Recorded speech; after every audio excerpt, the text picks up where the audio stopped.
Hi, and welcome to HRS 5450, Assistive Technology for Sports and Recreation. I'm Carmen DeGiovane. This week we'll be talking about Module 5, Exercise and Training.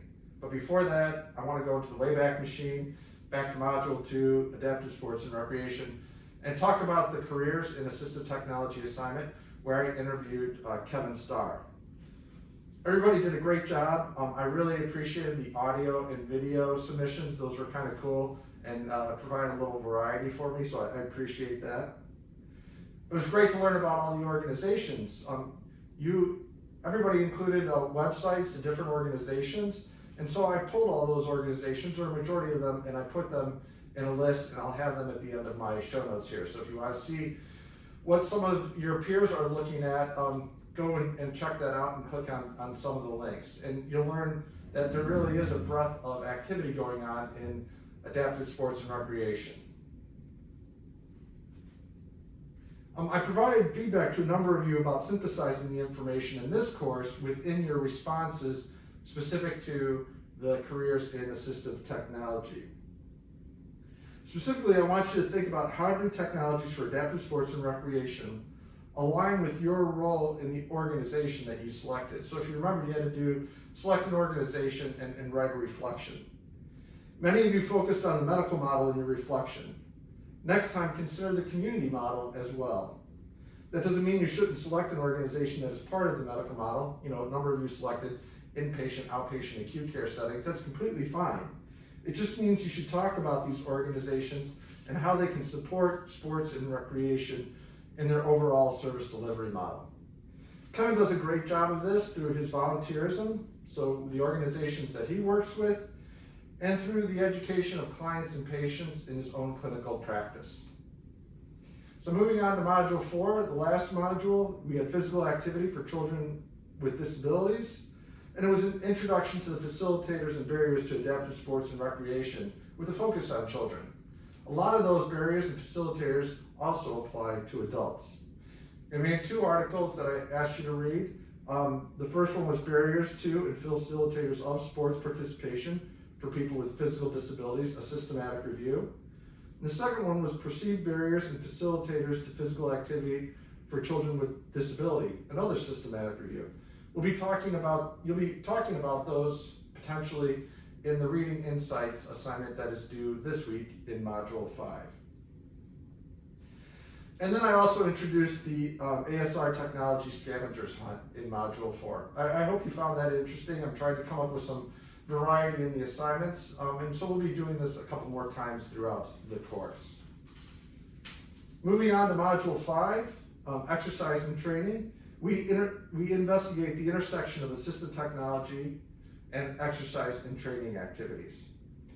Starting off, I have two articles for you to read. The first one is Load Monitoring Variables in Training and Competition Situations. And the second one is Evidence-Based Scientific Exercise Guidelines for Adults with Spinal Cord Injury.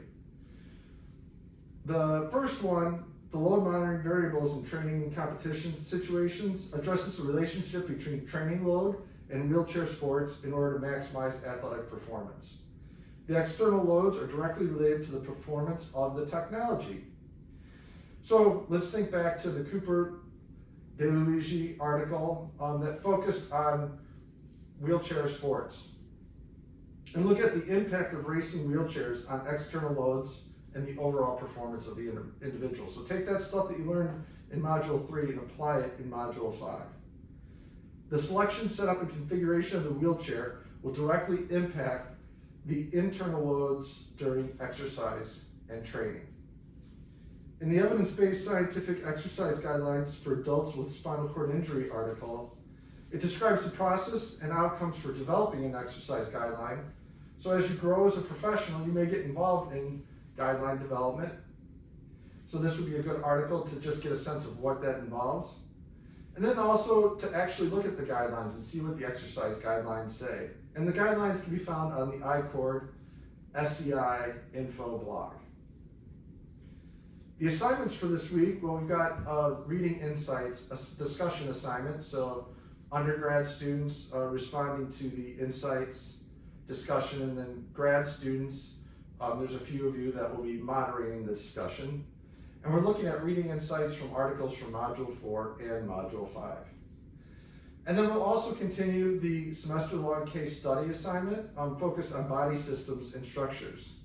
So what I want you to do with this, I want you to explain the condition, the etiology and pathology of the client, the example client that I provided. The client's name is Sheffield.